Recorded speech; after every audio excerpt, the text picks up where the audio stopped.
Hello everyone, Rurikhan here, bringing you guys the analysis of Dark Souls 2 gameplay footage that was published on the 10th of April of 2013.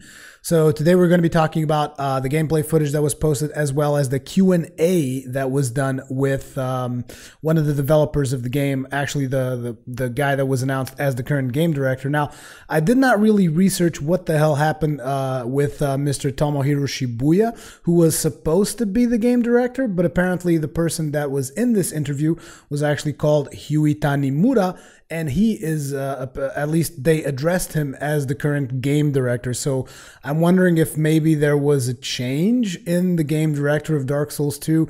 Didn't really research that because I didn't found that particular aspect of it to be that interesting. Obviously, the most interesting aspects are the gameplay itself and everything that surrounds that particular gameplay. I have a set of notes right here in front of me that I've spent the last 4 hours writing down to make sure that I don't miss anything, hopefully. And even still, I think that I'm going to miss a lot of stuff that Epic Name Bro is probably going to pick up on, because simply that's the kind of stuff that tends to happen. I do my video, then I watch his video, and I'm like, oh, that's right, that one thing that I forgot about. So watching just my video and probably watching just ENB's video or Vati video, who are the three people that I kind of know are probably going to be doing analysis on this, me, ENB, Vati video. I don't know, probably a lot more people are going to do analysis on this as well, but I would say that watching just from one of us is probably not going to be enough. So go ahead and try watching all three as they start coming out. But anyways, this is my personal opinion on everything that was said and shown. So starting right up, let's talk about the graphics, because everybody's, not everybody, but I mean, all the media outlets that have had access to Dark Souls 2 seem to be talking and focusing a lot on the issue of the graphics quality. Well, from what I could tell, the intention of the graphics, it's not actually about fidelity, because a lot of people think, oh, graphics quality, higher resolution, better looking textures, all that stuff. And I have to say that to me personally, it didn't feel like that was the case. Now, what they did say, the two people that were there, Yui Tanimura and Tak Miyazoe, said that the immersion was in fact the key word that that they were going after, which is they don't necessarily want it, you know, they say better graphics, but the whole point is to better immerse the players into the world itself. They said they wanted to bring more life to the game. Now, if you look at the gameplay footage, you'll notice that the wind interacts with the cloth and the player's armor, as well as the grass that you will see on the floor. Now, I guess that's all cool. I mean, I don't really care that much about that kind of stuff, but it's definitely cool that they're doing some kind of neat physics. From what I could tell from the gameplay, it also looked like they improved a lot on the lighting and the shadows of the engine. So that's always nice. Better lightings, better shadows, putting a couple of more physics into the engine, all that stuff looked really, really cool. However, when you actually go to the textures themselves and stuff like that, I would have to say the armor of the character looked maybe a little bit too clean. Like it almost looked like plastic when you view it from certain angles, because there weren't any, let's say, scrapes or tears or stuff like that. Let's call it personality that you find a lot in Dark Souls armors. And I'm going to go ahead and attribute that to the fact that this is still a very early build, most likely. So the final polish to the textures has not been added, because like I said, the armor just looks very, very clean. And that's something that is not that typical in Dark Souls games, at least from my personal experience. I mean, it seemed to lack a little bit of that final detail. But again, this is simply because this is an early version of the game. I mean, it's not even a version. It's probably just a set of demos that they've done, whatever. It's not even a build at this point, at least. I wouldn't think so. So that's something. And to be completely honest, the graphics don't really look that much better from a fidelity standpoint. It just seems like this, like I said, they're doing improvements on the physics engines, on that kind of stuff, on animation work. It seems that a lot more work was actually put into the fluidity of the animations, and you can definitely tell that the animations are a lot more fluid, a lot less stiff. However, with that also came a couple of disadvantages, I feel, which I'm going to address a little bit further on. But I don't necessarily think that this is a bad thing, focusing on animation fluidity versus graphical fidelity, because as you guys know, I'm more about animations than necessarily graphic textures and whatnot. If animations are really, really cool, then I'm fine with it. It doesn't have to have the best graphics in the world. However, I also have to say I really wish they would have done this particular gameplay footage on a PC, because according to Edge magazine, when they were at the headquarters of From Software, they were actually able to see a version that was being played on a high-end laptop.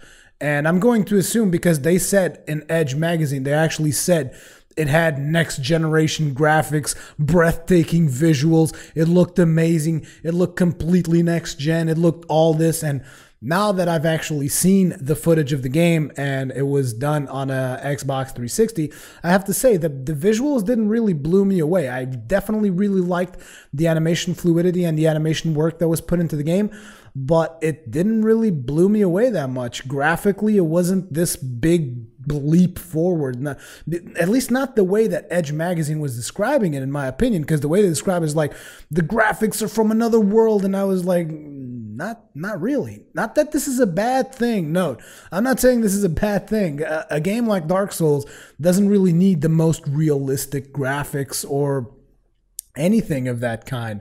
What it really needs is atmosphere. And I have to say that there also seems to have been a lot of work done within the engine to increase the atmosphere of the game, the way that you feel when you're in certain places, the way that they play with shadows, with lighting, and all that stuff. It seems that they've done a lot of work in those particular things, and I think that's actually better time spent than actually improving the texture quality itself. I would still like to have seen it on the PC, okay? I won't lie. I would still like to have seen what it would look like on the PC, because most likely the PC is the version that I will end up getting, because, I mean, if the game is at this early stage, if it's already on the Xbox 360, you guys know that my console of choice is the PlayStation. I can already tell that most likely PlayStation is going to end up with a ported version of the Xbox 360 version. So, I mean, for that stuff, just give it to me on the PC instead, and I'll be cool with that. So most likely PC will be my platform of choice. That was something that was decided today as I was looking at the footage. So then they, during the Q&A, they talked a little bit about combat changes, and I want to address this because I feel it kind of links with the topic of animation fluidity. So they said that the basic combat remains the same. So if you're coming to Dark Souls 2 from Dark Souls 1, you should be able to just dive straight into the combat and go really deep with it, like I'm assuming that we'll be able to do, despite the fact that they weren't really shown these particular two attacks that I'm going to talk about. But I'm going to assume we'll be able to do the leap attack, which is, you know, the forward plus R2. I'm also going to assume we're going to be able to do the kick, because, I mean, they said the basics of the combat are going to remain the same. So R1's going to swing your weapon, L1's going to block, all that good jazz. They also said that their focus was not necessarily in changing the combat system, which is definitely a good thing. Do not change the combat system, because we love the Dark Souls combat system. Their focus was actually on they said expression of motions.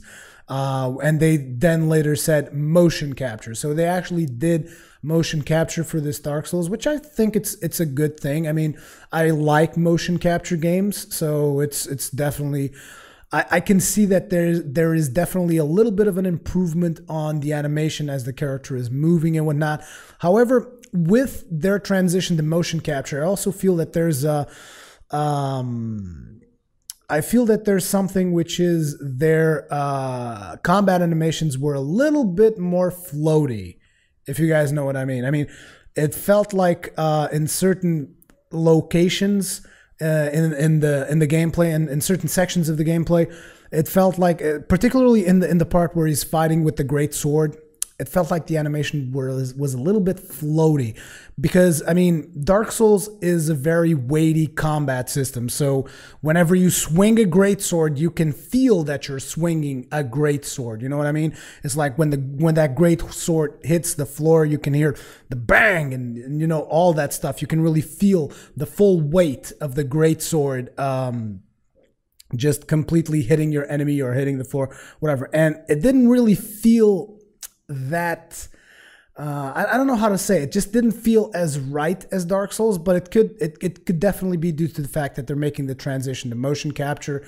So I mean, with a little bit of touch up and polish, I'm pretty sure they can fix that. It shouldn't be a major issue. They said they want the players to feel a little bit more realistic motion, hence why they're doing motion capture, and they want the players to just have a more natural feel. And I could definitely feel the style that they're going for. I just hope that with this natural feel, the combat doesn't become floaty, which I definitely felt the combat was a little bit floaty on this gameplay. And I'm not sure if you guys feel the same or not. Let me know in the comments what you thought, if you thought it was cool, if you thought it wasn't cool, whatever. We're going to be talking just a little bit more about the combat further on, but right now I wanted to focus a little bit on the user interface as well. Now, the user interface, the first thing they said when they were questioned about the user interface was, it's still in development. Was the first thing they said. So obviously the user interface is still in development. They say they've been taking feedback from the community and are trying to revisit the user interface to improve its functionality, convenience, and usability. Now, I think this is actually a good thing, because a lot of times, if you guys remember, we'll be cycling through stuff, you know, and unequipping armor or equipping different items because 4 item slots are not enough, or for whatever reason. I mean, a lot of times we end up switching equipment back and forth, and we have to actually go to the menus because the 2 slots of gear that we get for left hand and right hand sometimes are just not enough. So they're trying to polish it up a little bit and make it a little bit more usable, which I think is actually a really good thing. And during the demo, you could actually see that the gameplay, whatever you want to call it, I'm calling it a demo right now, but during the demo that they presented, you can actually see that there's some kind of a symbol in the place where humanity used to be. So I've actually tweeted about this to see what people thought that symbol was, to get a little bit of input from the community. And here's the thing. The first thing when I look at that is it looks like some kind of 3 planets aligning, some kind of eclipse, something crazy like that. I mean, I couldn't really figure out exactly what it looks like. I even Googled like celestial icons, celestial symbols, and I was trying to figure it out. I even Googled, like, I think celestial Japanese symbols, see if I could find something that resembled that. I couldn't really find anything, and I didn't spend that much time looking for it, because I mean, I could find something and then it could mean absolutely nothing. But it definitely looks like it's something to do with sun and moon and whatever. So the theories that people have came up with was, oh, actually there was one more theory that I haven't said that I thought it could be. It could be an indicator of the time you're currently in. And you guys might be wondering, what do you mean, what time you're currently in? I mean, you guys have to remember that it was said in the Edge magazine interview that you were going to be exploring different eras of Dark Souls. You're going to be doing some time traveling. So if you're going to be doing some time traveling, could that thing be an indicator of the current era you're on? Like right now you're in some kind of past where there's a crap ton of dragons, or right here you're actually in the future where there's not so many dragons. So that thing kind of indicates the time you're in. But that, I mean, at the same time, it would be something that it definitely could be that, but I don't feel that it is, because in the place that it is, it's placed right next to your stamina and health. And the thing about that is that if something is next to your stamina and health, it should directly relate to your character.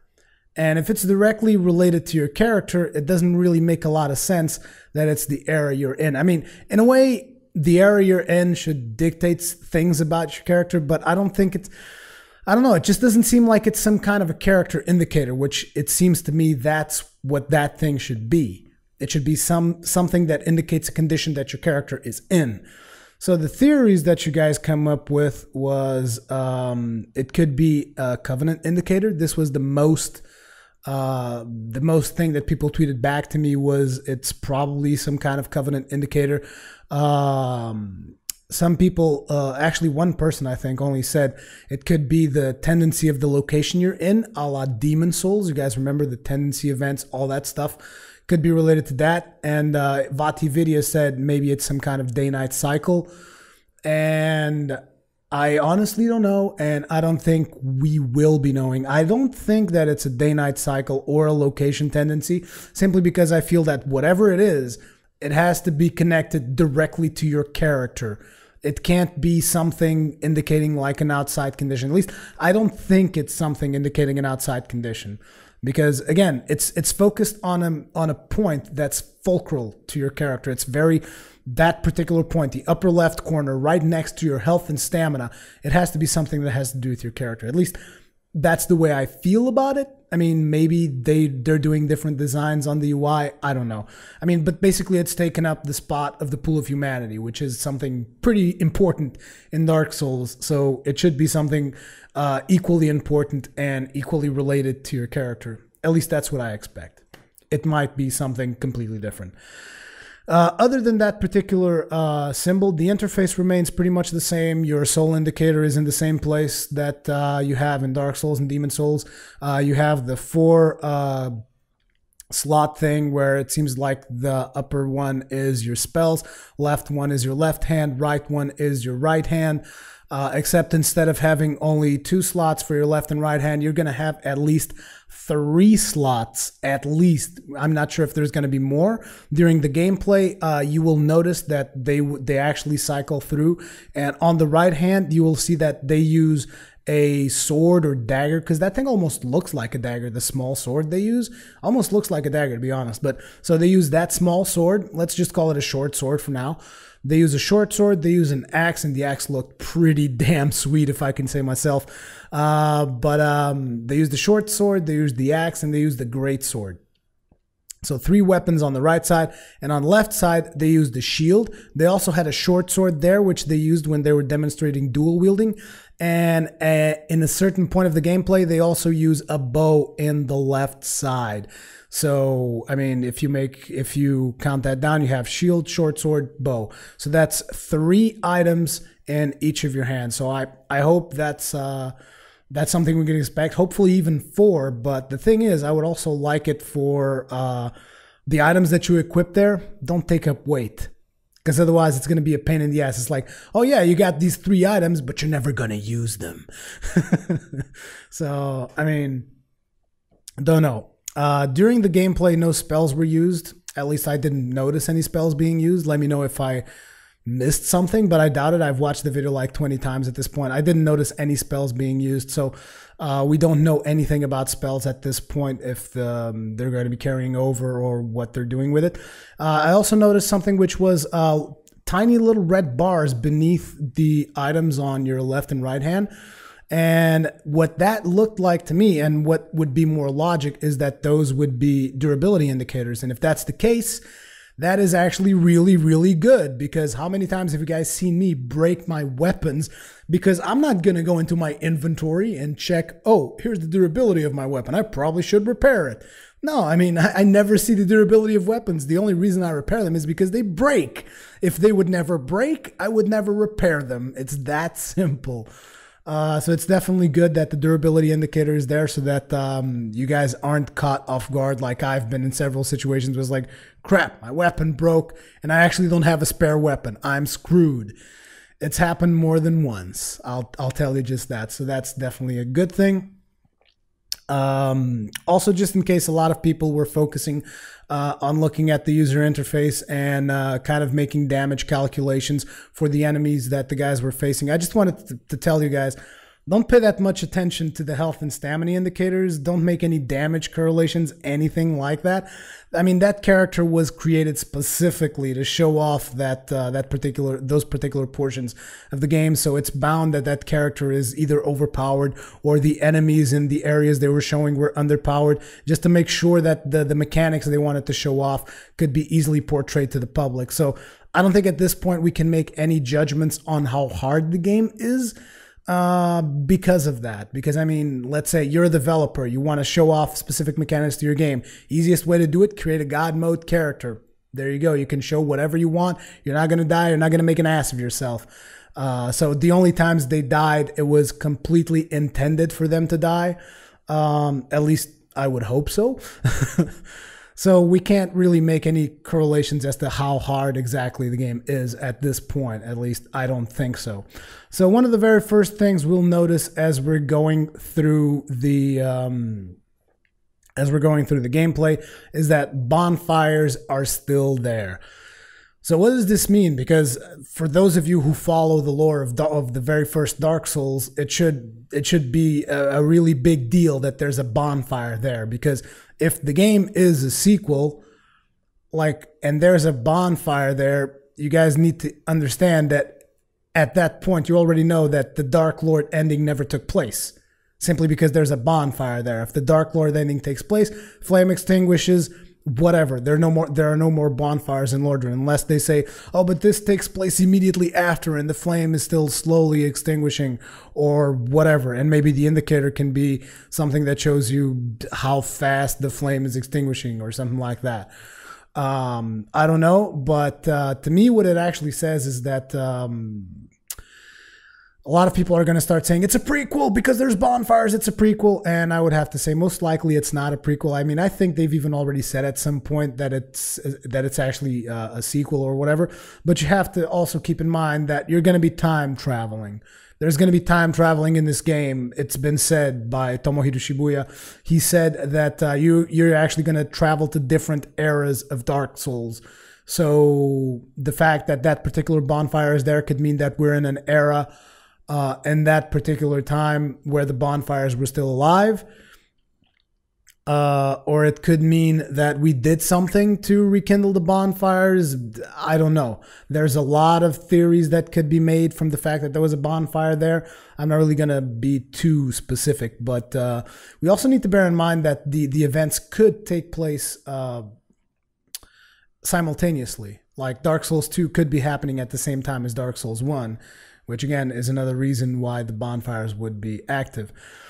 Also, if you remember the Dark Souls DLC, if you know anything about Dark Souls lore and you've done the Dark Souls DLC, you'll know that essentially what you're doing is you're traveling back in time when you go to Ulasil.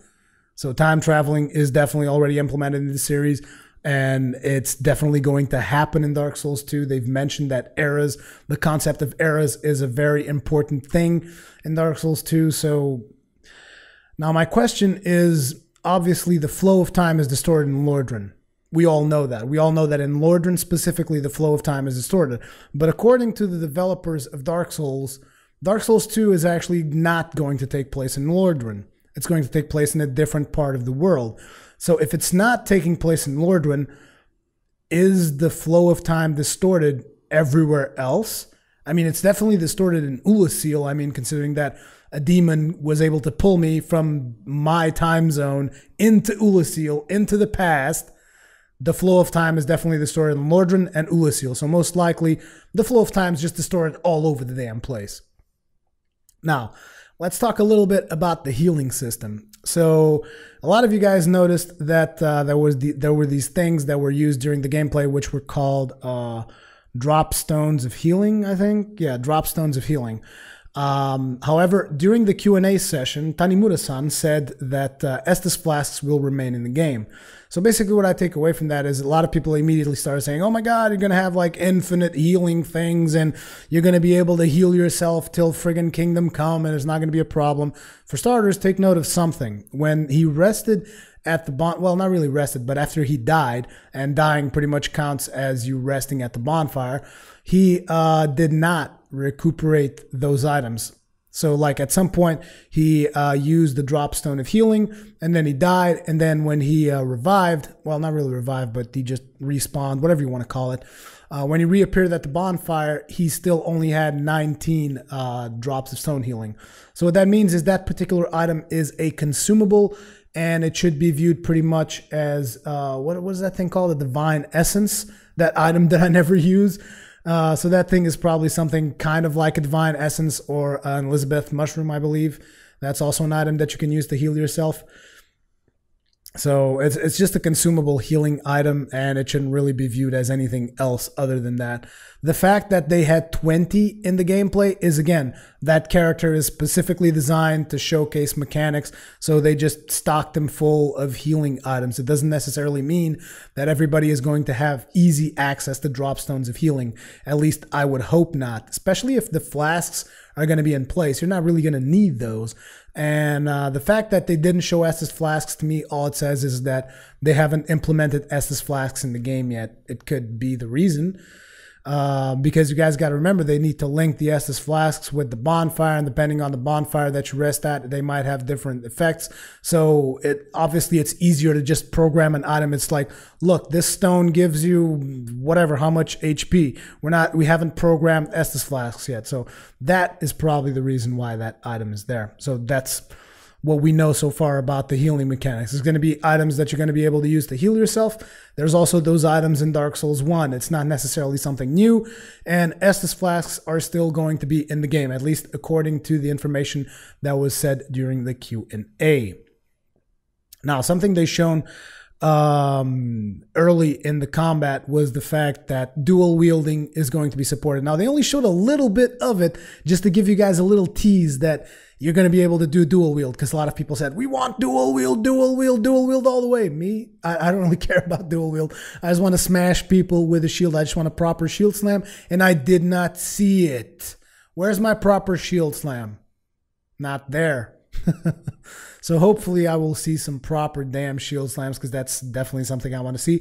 And I didn't, but dual wielding is going to be there. And if you guys pay close attention, he actually does dual wielding combo. And you guys can say, yeah, but in Dark Souls 1, you could do that too. You just press L1, R1, L1, R1, and you will do kind of combos with 2 weapons. Yeah. But in Dark Souls 1, you're not really going to finish the combo with a cross attack with 2 swords, which is what he did during the gameplay.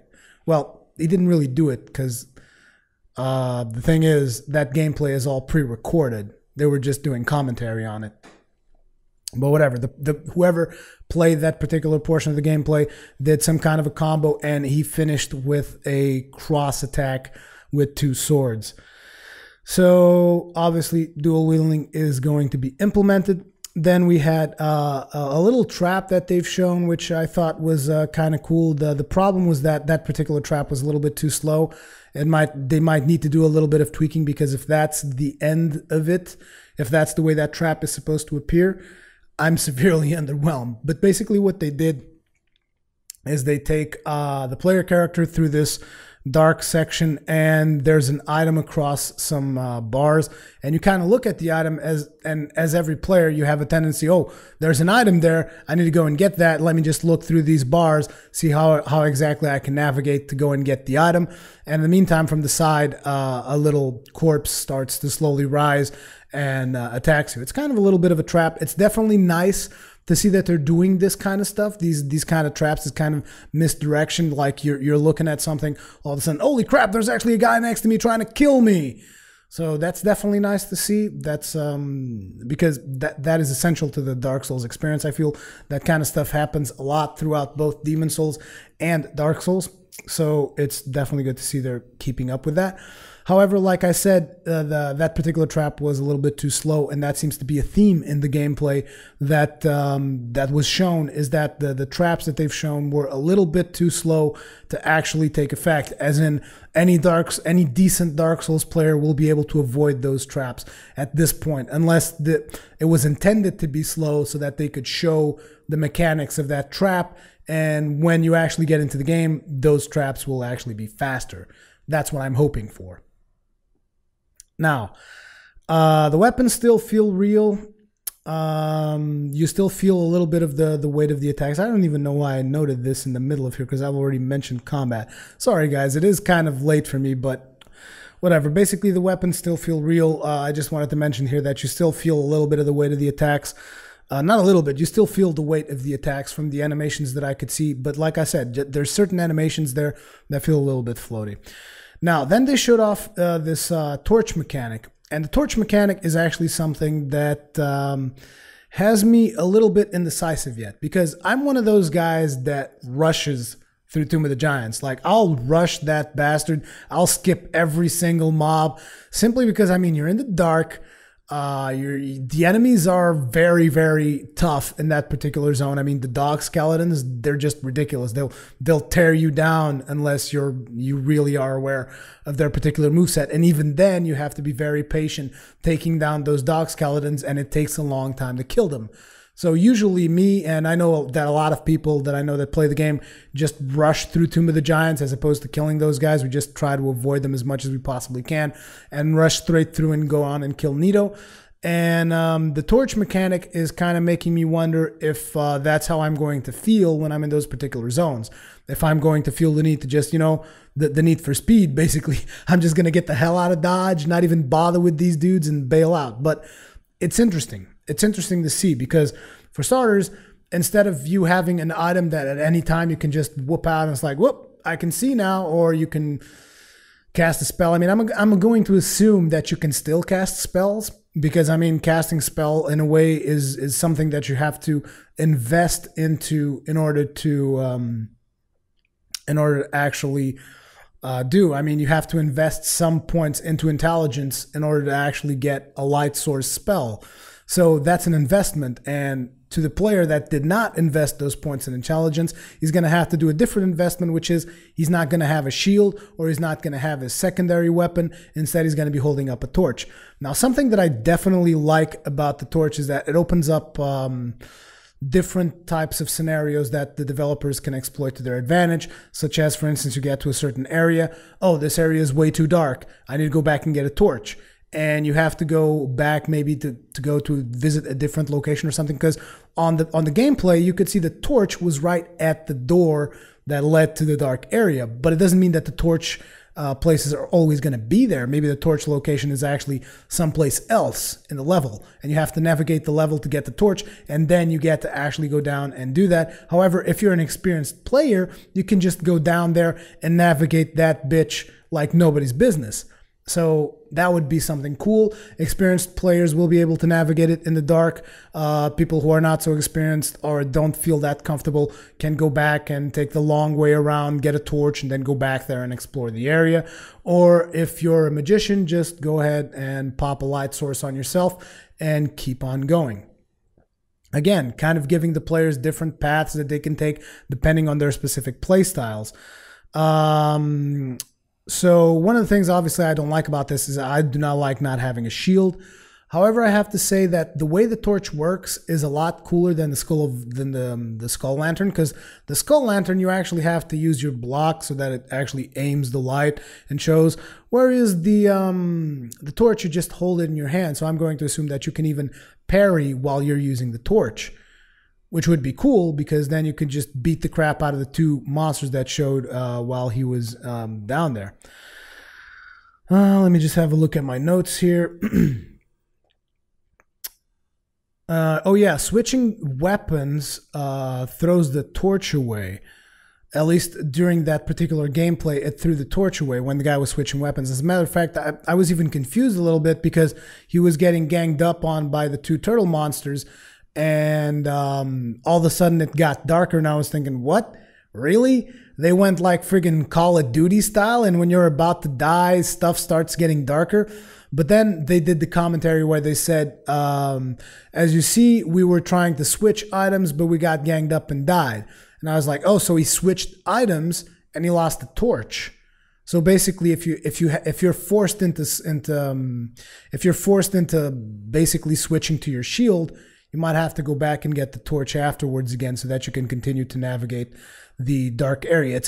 It's about forcing the player to make a choice. Either you're good enough to run through it, or you're good enough to fight with your torch, or you're gonna have to be good enough to fight with your shield and then go back and get another torch.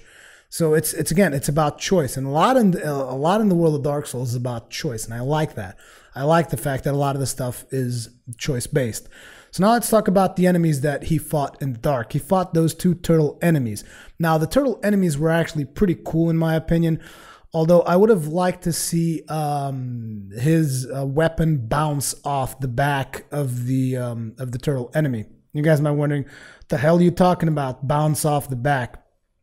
What I mean by that is that if you guys notice, at some point he goes around behind the monster, he actually smacks the monster in the back, and despite the fact that the monster immediately drops down and crushes him, his swing got through. Like, I think he actually did damage on the monster, and it's like, well, but if the monster is fully armored in the back, it would make more sense if when he smashed the monster in the back, the weapon would kind of bounce off as if the monster had shielded the attack. I think that would be a lot cooler.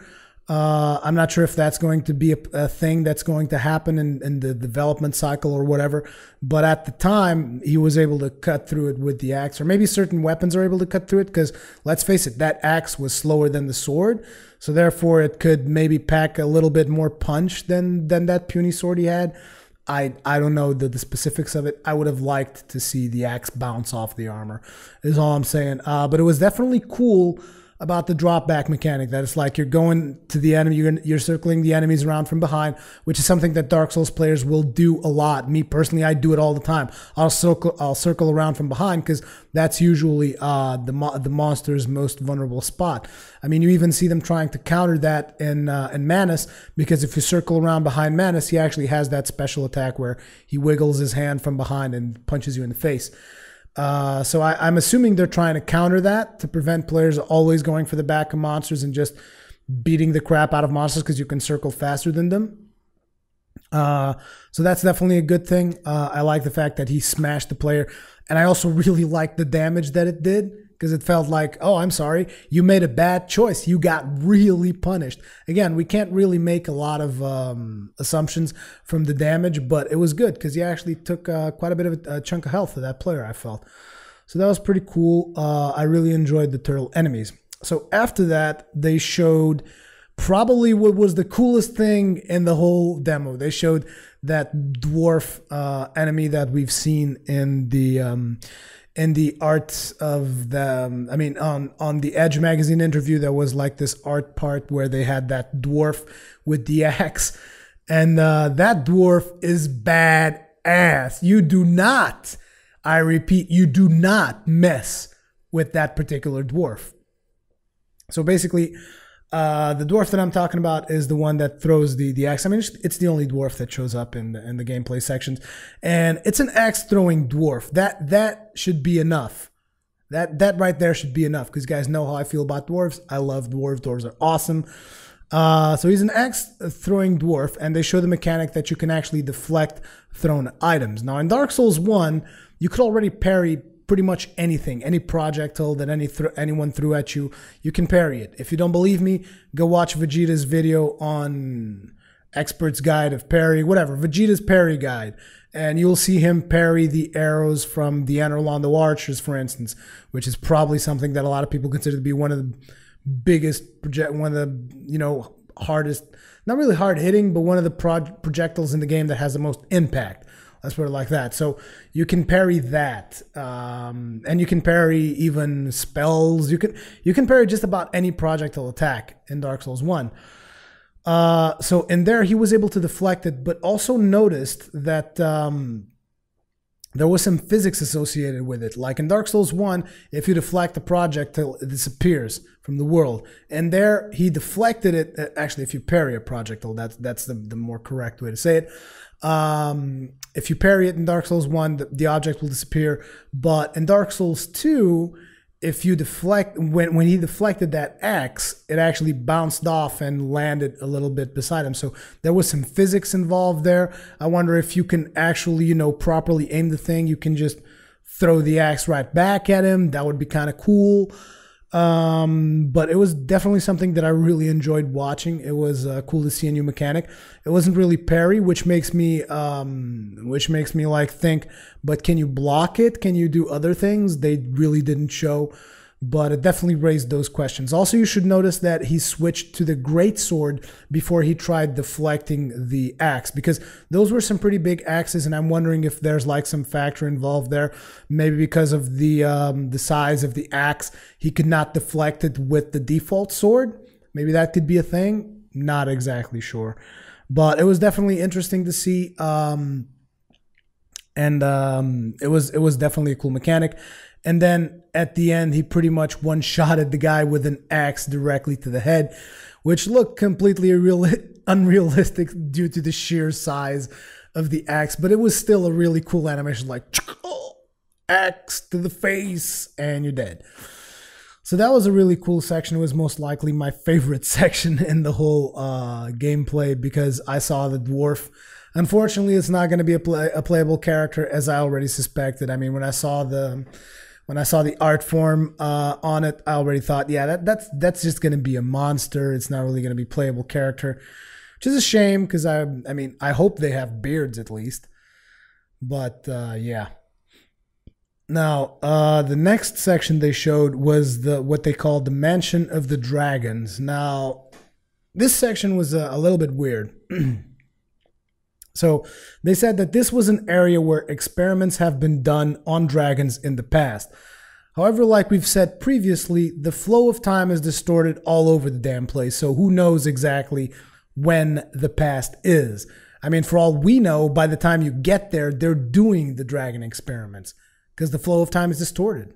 You just don't know exactly when the past is. Now, Tanimura-san also mentioned that dragons are a key element in the history of Dark Souls 2, which is interesting, because if you guys remember, when people were hypothesizing for the name of the next Souls series, a lot of people were actually saying, oh, it's gonna be Dragon Souls. Like, a lot of people said Dead Souls, whatever, something started with D, and a lot of people also said Dragon Souls. And that's it. I just thought that was interesting, because maybe they picked up on that and they're like, oh yeah, we should totally dive in some more into the lore of dragons and whatever. So the whole thing about the experiments of dragons that had been done in the past, the very first thing that popped into head was obviously Seath, because Seath is the one dragon known to be experimenting in with the objective of achieving immortality. But however, according to the lore of Dark Souls 1, it shouldn't really be associated with Seath. Like, it was the first association I did, because naturally dragons, experiments, Seath. But I was like, no, it can't be that, because Seath did experiment on women. He had the Chandlers kidnap women, and that's how he did his experiments and all that crazy stuff. I don't think Seath ever really experimented on dragons. He stole the primordial crystal, I think is what it was called. He stole the crystal, but that was about it. He became immortal due to the crystal. He didn't really achieve immortality through scales or any of that stuff. So then they showed a little bit of a mechanic of a dragon trap, where you see some loot on the floor, you pick up the loot, and then the dragon bones in the background start moving. It makes a little bit of a scream, and then it dives down into your direction. But again, it was cool that there's a trap there, but any Dark Souls player would have seen that thing coming a mile away. We'd be like, oh, that dragon seems to be pissed off. I better run the hell out of this room. So it's like, it was too slow. It either happens faster or something else needs to be happening, like you can't exit the room, so you don't really know where the attack's going to come from, you know, that kind of thing. Something needs to happen that makes it unpredictable, because if nothing happens that makes it unpredictable, it's going to be very, very easy to avoid those traps. And I hope to be swallowing these words when the game comes out. I really, really do. But that's what it seemed like to me. But again, it could have just been done like that for the cool factor, because it was pretty cool when the dragon like rises up like brah, and then throws its head in your direction. It was pretty cool. During this part of the gameplay, they also emphasized that they want to create tension, to make the player lurk around looking for enemies and scare him with the traps, basically kind of immerse you into the environment and not necessarily just throwing enemies at you, which I feel is a really, really good thing. Because I mean, you could definitely feel the tension in the gameplay when he's just like going around that place where there's this gigantic dragon bone here.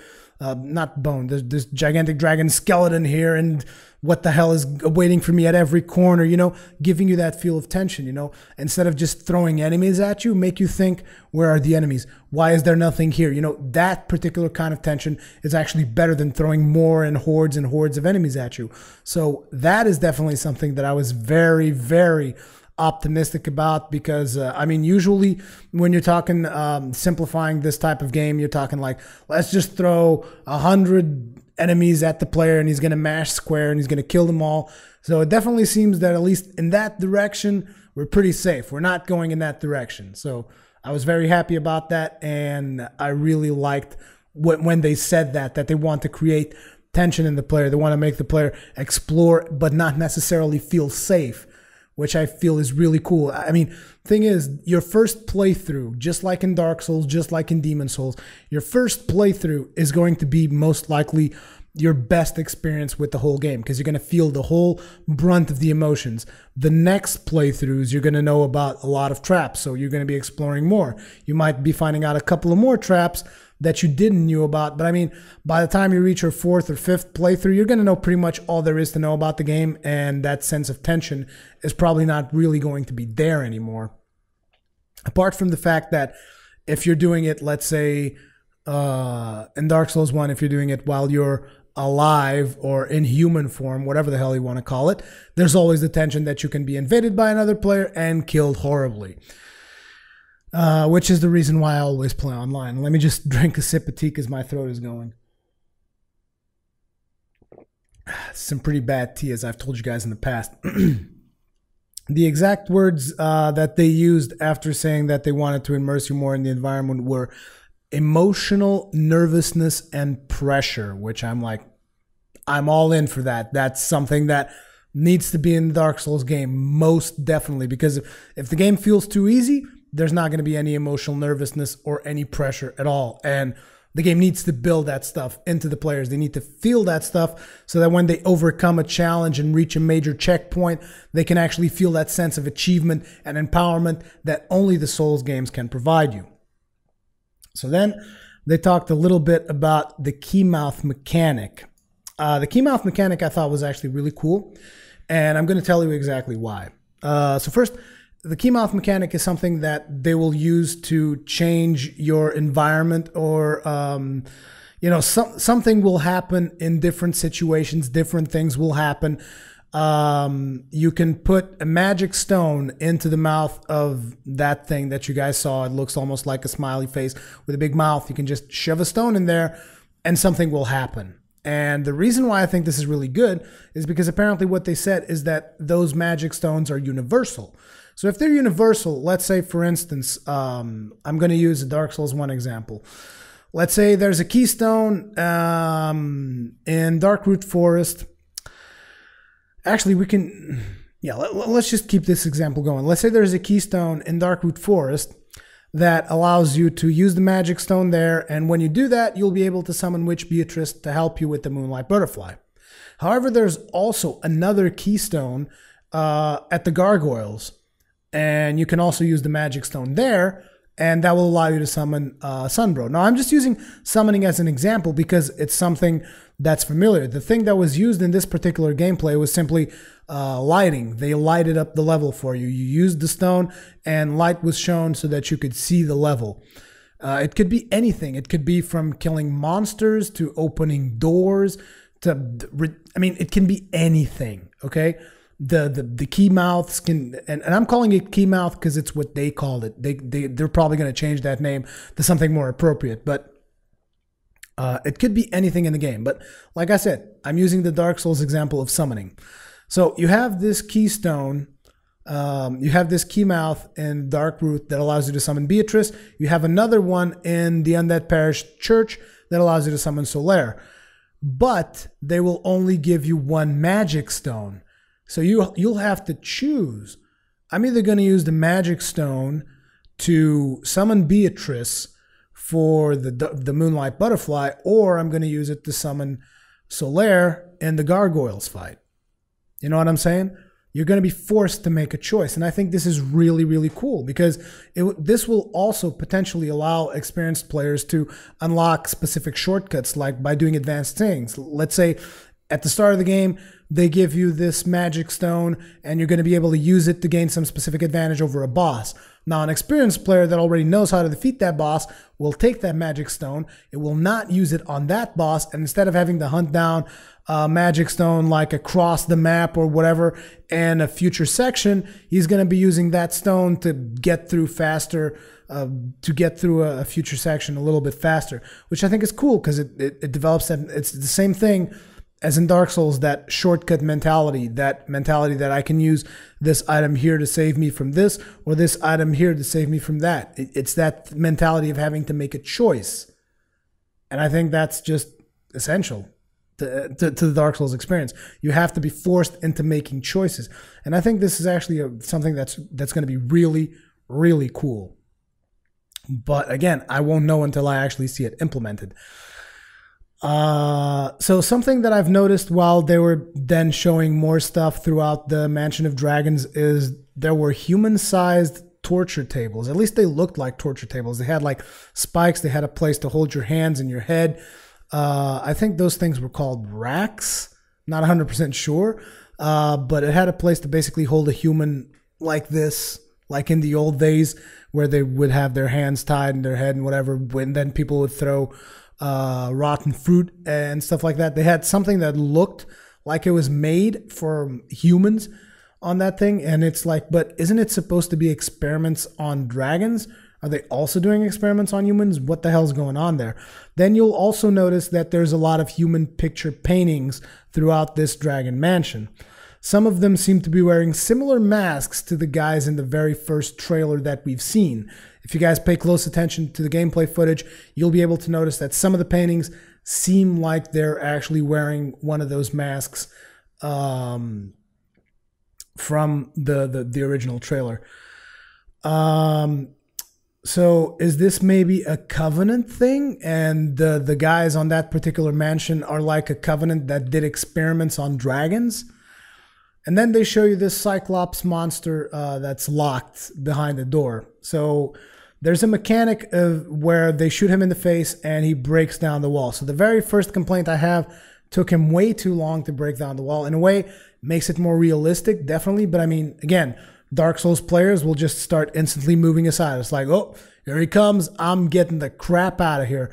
And it would be cooler if he would just break through the wall and just charge up against the player, because that would catch the player off guard. Maybe not instantly kill him, but kind of put him at a disadvantage in the fight. I think that would be something that would be a little bit cooler. Don't know. And then I was also thinking, will he also break the wall if we just keep going down the corridor? Is that going to happen? Don't know. Because it could also be a thing. Like, let's say you just pass through him, you ignore him, and then for some reason you have to come back. And when you come back, you find the door open or you find the wall busted. You're like, what the hell? Where the hell is he? All of a sudden he falls down on top of you. He was actually in the roof, like, ah, cannonball, drops on top of you, kills you. I don't know. A lot of stuff can be done, but I'm definitely liking the possibilities that are being shown. So then something that you should also notice that you might have missed. I mean, I definitely missed it the first time I went through the video, which is why I went through the video multiple times over to make sure I didn't miss any detail. But that particular Cyclops has a lot of reptilian features. Now, he's a Cyclops, and his eye is like almost on top of his forehead, which could almost get you thinking a little bit, ooh, Calamite. Yeah, it's a little bit in the veins of Calamite, because Calamite has like one eye right in the middle of the forehead in a similar position where that guy has an eye. I mean, it's a little bit of a stretch, but he definitely has reptilian features. He seems to have scales on his back, if you guys pay close attention, and he also has a tail. So could he be like a victim of those dragon experiments, some kind of a failed experiment, and Could this covenant or whatever these people are that are doing experiments on dragons, could they be trying to transform humans into dragons? Could they be trying to create dragons, and that Cyclops beast was like a side thing, like a, what do you call it? Damn it, never mind. I forgot the particular word that I was going to use, but a byproduct. Maybe that reptilian thing, Cyclops, is a byproduct of these experiments on dragons and whatnot. Don't really know. But it could be people trying to transform humans into dragons, or trying to create dragons out of thin air, or even dragons that wanted to be humans and they're trying to transform themselves into humans for some reason. I don't know. But then again, why are the people in the trailer using the masks? Maybe they have some kind of grotesque form they're hiding, and that's why they're masked. Don't know. A lot of hypotheses, a lot of stuff that could be happening, which is one of the reasons why I'm excited to check out the videos of ENB and Vatividia to see what those guys think about this, because it's definitely going to be interesting. It's definitely going to be a discussion that's going to generate a lot of community buzz. At least I feel that's going to be the case. Even though it doesn't make a lot of sense that dragons wanted to be humans, but you guys will see why I said that particular thing a little bit further ahead. So during this fight, he also used a bow, and archery seemed to be a little bit faster, a little bit more responsive, as opposed to you just sitting there for half an hour. So is archery going to be a viable and enjoyable playstyle? Because I already know that a lot of people are going to come, what you mean archery isn't viable? Archery is perfectly viable in Dark Souls 1. Yeah, it is. But it's not that much fun now, is it? At least I personally don't think so. I've tried it. I did not think it was that much fun. So the point is it going to be viable and enjoyable and not overpowered? Hopefully, because it would be cool if you could actually play the whole game through with a bow. Because right now, let's face it, that's not really the developer's objective. Their objective is not for you to play the whole game with a bow. You can do it. It's definitely doable, but it's not intended, and therefore it's probably not going to be that enjoyable. That's what I think anyways. Also during this particular fight with the Cyclops reptilian creature is when he actually pulls out the greatsword. This is where I noticed mostly the combat floatiness I was talking about. It could also be kind of like a sound thing, because the sound was not the best. I definitely noticed that there were some glitches in the sound throughout that gameplay. So I don't know if maybe the sound itself was what was causing it more than anything, but don't know. Just don't know. It seemed a little bit floaty on that particular section. So then they showed this dragon's area, and it looked really, really nice. I really liked the way that dragon's area looked. It had a lot of dragons and wyverns flying around. There was lots of stuff happening on screen, and all those beasts were moving in kind of a realistic way. The animation work there was just phenomenal. I mean, it was believable. Let's put it like that. It's not like there was just a dragon there and it's like a train mode. I'm a dragon, I'm flying through. No, they were like, you know, doing all kinds of crazy stuff, which is hard. It's really hard to do, especially with that much stuff on screen on a console. Unless that was actually a PC and they were using an Xbox 360 controller. But I think it was an Xbox 360 because the graphical fidelity wasn't that great. So anyways, not the point at all. The dragon's area looked amazing, and there was something there that they called a castle of dragons. Now this got me thinking, castle of dragons. So why would dragons and wyverns defend what seems like a human castle? I mean, dragons make nests. They don't make castles. So there really isn't any reason for dragons to be defending that particular structure. So again, it got me thinking, I'm like, so this probably connects to the fact that there were some people doing experiments on dragons or whatnot. And that is kind of where the whole thing comes in, that maybe dragons wanted to be human. Maybe that's a thing. Again, I don't know. It doesn't seem to make a lot of sense, but why would dragons be there protecting that human castle? or maybe they were sieging it, but it definitely looked like they were protecting it. Because if you pay close attention, they aren't really attacking it, they're protecting it. There's even dragons there that are just stationary, just floating in a defensive position with the castle towards their back. So they're definitely defending it. And also pay attention, you're crossing the bridge. Who knows what your intentions are? You could be going there to destroy the castle. So if they weren't defending it, why did they break the bridge, preventing you from getting to the castle? No.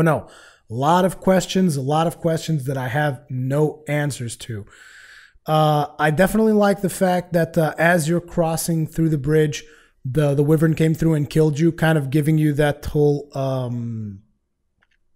thing that it's like a brick wall that you can't cross this yet. You need to find something. You need to go around. You need to do something. You're not doing something right because you just got stomped. And the thing is, I hope there's more than one way to overcome that obstacle, because they said they're going to give you the tools you need to eventually conquer that. But I hope there's more than one way to conquer it, because one of the again, it all comes down to choice. I really like the fact that in Dark Souls you have choices. Like, look, I can go kill this boss now, or I can go over there and kill that boss, or I can go do this, or I can go do that. You can do different things, and nobody's pushing you along to like, no, you need to go over here. Here's the marker, go over here. That's another thing. You did not see a single marker, a single quest indicator, nothing throughout the whole gameplay. So good, because making it easier, that would be one of the things that would make it ridiculously easy and a much more scripted experience. The quest marker, you didn't see anything like that. So I'm hoping they give you a choice, like, say, for instance, something in the veins of Dark Souls 1. You can go to Andre, buy the Crest of Artorias, and get into the Dark Root Forest that way. Or you can go to the Dark Root Basin, kill the Hydra, and go up the stairs and enter the Dark Root Forest that way. So there's two different entrances to the Dark Root Forest. One's easier, one's harder. It's all about the choice. So again, I just hope they give you that choice. I hope that that particular obstacle in the bridge, you can, do it differently. Like, let's say you can find some way to put a giant something that attracts the wyverns away from the bridge and you can cross it. Or you can do something else that, like, you will become invisible and cross the bridge. And these things will take you to different places in the world to achieve your objective. I hope that's the kind of stuff that they want to do, but it definitely looked good. I really liked the look of that area. It was pretty cool.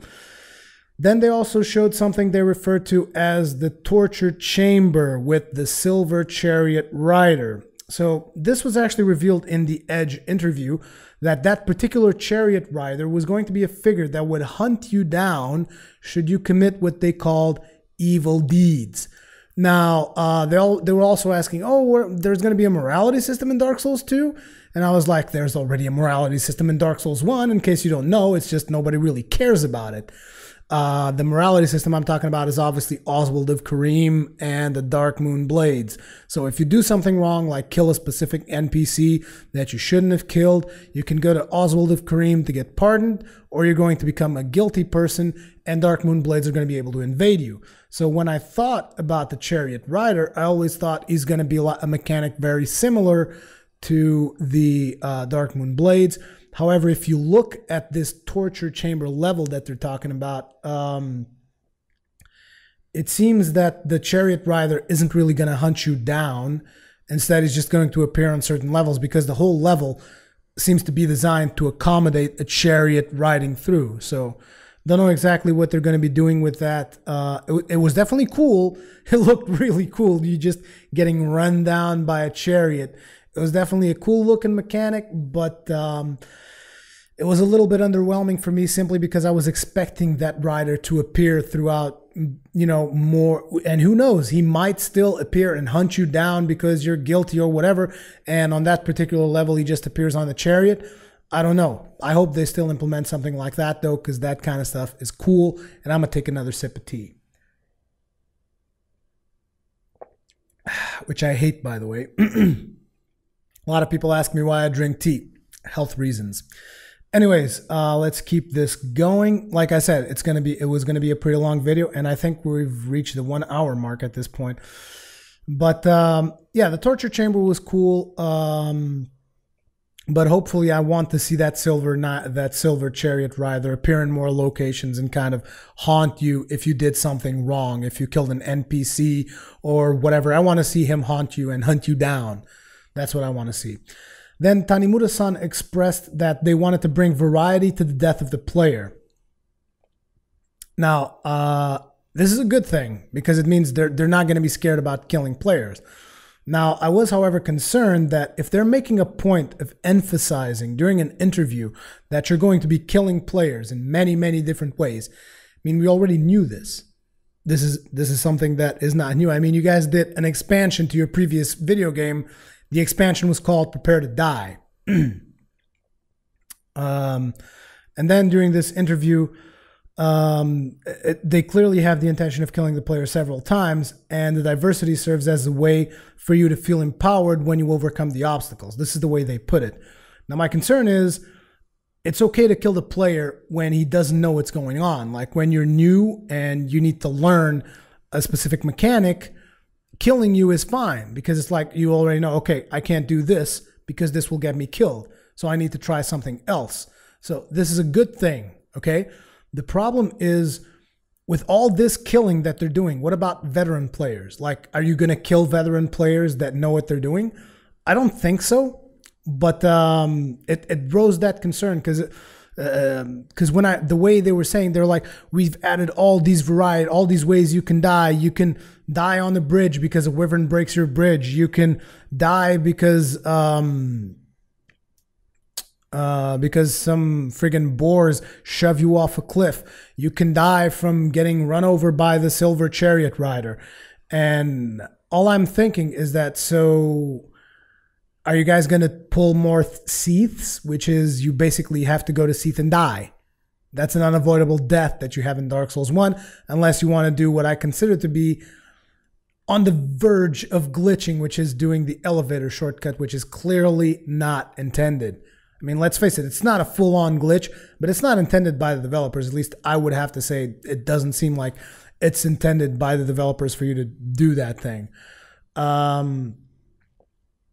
Now, my concern is like, are you guys going to put up situations where, like, for instance, there was a point during the Dark Souls 1 DLC where I thought you actually had to die to Calamite to activate the dialogue option in SMO. Goth. To activate the dialogue option in Goth to shoot down Calamite. I thought at the start, you had to die to get that option. Why? Because the idea was implanted in me due to the fact that you had to die in Seath in order to proceed. And I hope that's something that doesn't happen. Like I hope there's not places in Dark Souls 2 where you have to die in order to proceed, because I'm not a big fan of that. I really am not. Because, like, look, I'm fine with players dying due to making mistakes and stuff like that. Actually, I think that's a necessity. Players need to die. I'm going to die several times over when I start playing Dark Souls 2. For sure. I'm 100% sure, 100% cool with that. But if I know the mechanics of a specific place in Dark Souls and I know what I have to do to get through it, I don't want to die. Because that is my reward for my experience, is not dying. So I hope that all these deaths that they're working on won't actually generate places where there's basically like a death wall. It's like, look, in order to go through here, you have to die. So it's like, it's cool to die players to punish them and to educate to die players. It's cool to kill players to punish them and educate them. It's not cool to kill players for no goddamn reason. So hopefully they'll be able to balance it. And I'm actually more optimistic after I saw the gameplay video and I've heard their thoughts on what they're doing with the game. I'm actually more optimistic now than I was when the first interview started coming out. So now we're going to go into the Q&A section. Now, I've been mixing some of the Q&A into the gameplay discussion simply because it fit with the theme I had there. But the current Q&A does not fit, so I just put these couple of questions aside. So one of the questions that they asked was storytelling. They asked, what are they going to do about storytelling? Is it going to be like a more narrative-driven game? Or is it going to be just like Dark Souls 1, where you kind of have to work if you really want to figure out about the lore, do the item descriptions, all that kind of stuff? They did not mention item descriptions specifically. This is just me hypothesizing. And they said that the story is going to remain the same way as Dark Souls 1. You'll have to actually explore. As a matter of fact, what was said was you'll have to work, explore, and figure it out by yourself. You'll have to look into the small details of the game and imagine the story for yourself. Once again, leaving it open, which is something that the Dark Souls community craves. We love that stuff. At least I know I love that stuff. I love seeing the stories that people come up with in regards to Seath and is Solaire the firstborn? Is Solaire not the firstborn? Several people like go crazy on this stuff, and I think that's good. Community interaction, figuring out stuff together. There's more than just playing this game. There's playing this game, there's talking about this game, there's showing different things that you can do with this game. That's one of the reasons why this to me is the best game that was ever done. So I'm glad to see that the storytelling is going to remain the same, or at least they're saying that the storytelling is going to remain the same. Because, I mean, at this point, if we have to assume that the developers are lying, I mean, there's not a lot of hope left for the industry. So I'm going to have to take them at their word and believe that they're saying the truth. They also said, encompass information and create your own story through the game. Look into the key. Could they mean core? Small details. Key element to the Dark world, to the Dark Souls world itself. It will be a feature in Dark Souls 2. By this key element, they mean the type of storytelling they were doing in Dark Souls 1 is a key element to the Dark Souls world, and it will be a feature in Dark Souls 2. Then they talk, they asked, how do you plan on balancing out the fact that there's a lot of new players coming in and there's a lot of veterans that are already expecting a decent challenge? And they said that there's two underlying concepts that were already present in Dark Souls itself. And I think that this question was maybe a little bit lost in translation because the answer does not directly relate to the question. But they said that there needs to be a sense of satisfaction and overcoming difficulties into the game. And that's exactly what needs to happen. The game needs to have a certain level of difficulty so that when you overcome it, you feel that sense of achievement, that sense of empowerment. That's something that is the basis for the whole Dark Souls experience to me. I mean, without that, Dark Souls loses quite a bit of its passion, because a lot of the things about Dark Souls is I was able to do this thing. I beat these guys, which is why a lot of players do all of these challenge runs, like me myself right now with the Miyazaki tribute run. I'm doing New Game Plus with low vitality and a Calamity Ring. Why? Because I want that thrill. I want that, that grueling, that it was hard as hell and I did it. That's one of the main reasons why people play Dark Souls to begin with. So it's good to know that they say that the sense of satisfaction and overcoming difficulties in the game is definitely one of the biggest underlying concepts for Dark Souls.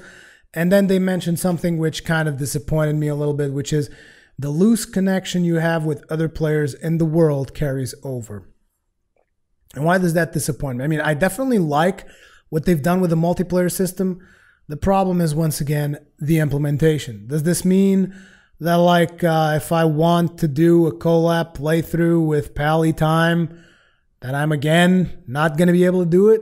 I mean, I'm not necessarily not going to be able to do it, but is it going to take us like 1 hour to set up before we can actually start recording? Is it going to, like, if you want to play with your friends? And I realize that this is a big, this is a double-edged sword for the Dark Souls community, because a lot of people will come in here and just say the game was not intended to be played with your friends. I realize this, but you guys also need to understand that it's the best co-op experience I've ever had. So it's like, despite the fact they weren't even trying to make it like a friendly co-op experience, and without even trying, it's the best co-op experience I've ever had. So there's so much potential for the multiplayer here that I was really, really hoping that they would just be like, look, you're going to be able to play the game co-op with a friend. The bosses are going to be a lot more challenging. A lot of different stuff is going to happen. But they just said, loose connection you have with other players. So I'm going to assume that the system is going to remain exactly the same. Apart from the fact that they've mentioned that, they didn't mention it this time, but they've mentioned it in the past in other interviews, that they want to have dedicated servers and all that stuff. Apart from that, it's probably still going to be a pain if you want to play the game with your friends. But anyways, those were all the topics I had to discuss. I hope you guys are pleased with my analysis of the gameplay. My throat is just completely gone at this point. I'm definitely more optimistic. The video has given me a lot of hope because I was really, you know, like I said, the very first time I was cautiously, was it hopeful or optimistic? I think it was cautiously optimistic. I'm not sure if it was cautiously optimistic or cautiously hopeful. I think it was cautious. It was one of those. I'm cautiously hopeful. Right now, I've been reinforced a little bit, and I'm feeling a little bit more confident about the game now that I've seen this particular footage. I just think it needs a little bit more polish on some of the animations. Definitely needs a lot of polish in regards to sound, because the sound seemed to have a lot of issues. Could be due to the way that it was recorded or whatever. Maybe there were some problems. But I'm definitely more excited about the game now that I've seen some gameplay footage. But whether or not it will, in the end, turn out to be an amazing Dark Souls sequel, I'm going to have to wait and see until I give my final opinion. But right now, I'm more optimistic. Excuse me. Anyways, this has been Rurikhan. I hope you guys enjoyed the video. Thank you very much for those of you who have watched this far. And I'll see you guys in the next one.